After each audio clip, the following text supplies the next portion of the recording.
আসসালামু আলাইকুম প্রিয় শিক্ষার্থীবৃন্দ। বোর্ডে আমরা একটি টেবিল দেখতে পাচ্ছি। আজকের ক্লাসে আমরা শিখব কিভাবে এই টেবিলটি সমাধান করতে হয়। টেবিলটি সমাধানের জন্য আমি প্রথম নির্ণয় করে নিব টেবিলটিতে কতগুলো রো রয়েছে। এই টেবিলটিতে রো রয়েছে 2টি এবং কলাম রয়েছে 2টি। ফার্স্ট রোতে আমার কি ডাটা রয়েছে? ফার্স্ট রোতে এ এবং এক্স এই 2টি ডাটা রয়েছে। 2 নম্বর রোতে বি এবং ওয়াই এই 2টি ডাটা রয়েছে। আমরা জানি কোনো একটা টেবিল তৈরি করার জন্য টেবিল ট্যাগ ব্যবহার করতে হয় এবং এই টেবিলটিতে যেহেতু চারদিকে বর্ডার রয়েছে, অর্থাৎ আমাকে এখানে টেবিলের মধ্যে অ্যাট্রিবিউট লিখতে হবে বর্ডার।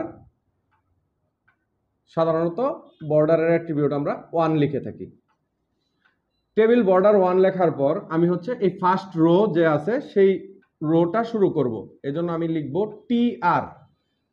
টিআর লেখার পর এইখানে একটি রো এবং একটি কলাম নিয়ে একটি সেল তৈরি হয়েছে। এই সেলটির ভিতরে যে ডাটাটা আছে তাকে আমরা এইচটিএমএল এ টেবিল ডাটা বলে থাকি। এজন্য আমরা লিখব টিডি, টেবিল ডাটার শর্ট ফর্ম, এবং তারপর আমরা এখানে এ লিখব এবং টেবিল ডাটা ক্লোজ করব।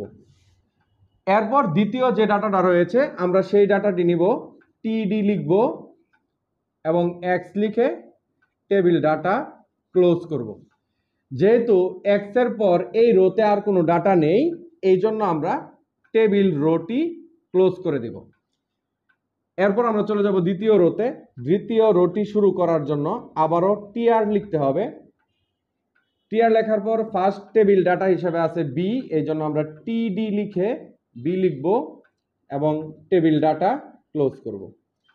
তারপর টেবিল ডাটা হিসেবে আছে ওয়াই, আমরা এখানে টিডি লিখে ওয়াই লিখব এবং টেবিল ডাটা ক্লোজ করব। এইখানে আমরা টেবিল রো ক্লোজ করে দেব, যেহেতু ওয়াই এর পর 2 নম্বর রোতে আর কোনো ডাটা নেই। এখন যেহেতু এই টেবিলটিতেই সবগুলো ডাটা লেখা শেষ হয়ে গিয়েছে, এখন আমরা কি করব? এখানে টেবিল ট্যাগটাই ক্লোজ করে দিব। এভাবেই আমরা এই টেবিলটির জন্য এইচটিএমএল কোড লিখতে পারি।